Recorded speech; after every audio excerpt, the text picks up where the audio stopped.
Hello hello അനീഷനെ എവിടാ? വീട്ടില്. എന്താ പരിപാടി? ഞാൻ വീട് ഫുള്ള് വൃത്തിയായിക്കൊണ്ടിരിക്കുകയാണ്. സാറേ അവളുടെ ചങ്കത്തി ഫ്രണ്ടും കൂടെ വരാന്ന് പറയുന്നത് വീട്ടിൽ. വീട് മൊത്തം പോലെ.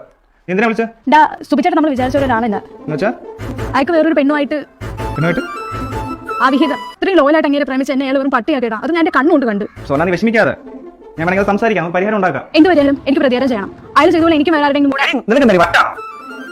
ഇപ്പോഴത്തെ ആ ഒരു ദേശത്തിൽ നിനക്ക് അങ്ങനെ തോന്നും. അത് കുറച്ച് ശരിയായിക്കോളൂ. വെറുതെ മണ്ടത്തൊന്നും കാണിക്കില്ല സോന. എനിക്ക് എന്തായാലും അതിനൊരാൾ വേണം. If you can sleep with me that will be good. Sona നിനക്ക് പറ്റുമോ? നമ്മുടെ ഫ്രണ്ട്ഷിപ്പുമായിട്ട് 1 വർഷം ആവാൻ പോവുകയാണ്. നമ്മൾ നല്ല സുഹൃത്തുക്കളായിട്ട് ഒരുപാട് ടൈം സ്പെൻഡ് ചെയ്തു ഒരുമിച്ച്. നമ്മൾ ഒരുമിച്ച് കറങ്ങാൻ പോയി, കഴിക്കാൻ പോയി, കുറെ തമാശ പറഞ്ഞു, പാട്ട് പാടി. മതിയായില്ലേ? സമാധാനായില്ലേ? മിച്ച സുബി, എന്റെ ആണുങ്ങൾ ഒരേ താസിട്ട് അളക്കരുത്. ഞാൻ അവനോട് എന്ത് പറയും? ഇത് പ്രാങ്കാണെന്ന് പറയണോ? അതുകൊണ്ട് നിനക്ക് പ്രാന്താണെന്ന് പറയണോ? എന്താ നടന്നതെന്ന് ഞാൻ വേണമെങ്കിൽ സംസാരിക്കും. അനീഷ എടുത്തിട്ട് പറ, നിങ്ങൾ തെളിവിട്ട് പാർത്തിയാന്ന്. പിരിയുന്നതിന് മുമ്പ് അവസാനമായിട്ട് എനിക്ക് ഈ ഒരു സഹായം ചെയ്യ് പ്ലീസ്.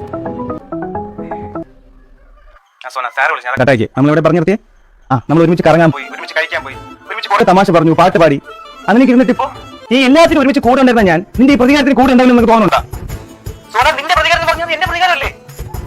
വിഷമിക്കില്ലേ? വേറെ അവന്റെ ഫ്രണ്ട് കുറച്ച് കഴിയുമ്പോൾ പോകും. നീ എന്തെങ്കിലും വീട്ടിൽ കള്ളം പറഞ്ഞു ഇങ്ങോട്ട് വാ, നമുക്ക് പ്രതികാരം പെട്ടെന്ന് ചെയ്യാം. ഇതായിരുന്നു നിന്റെ മനസ്സിലിരിപ്പ്. അതിൽ വെച്ച് വെള്ളം വാങ്ങിയെടുത്ത് അച്ഛൻ അണ്ണാക്കിലേക്ക് കൊടുക്കണം. നായിന്റെ മോനെ.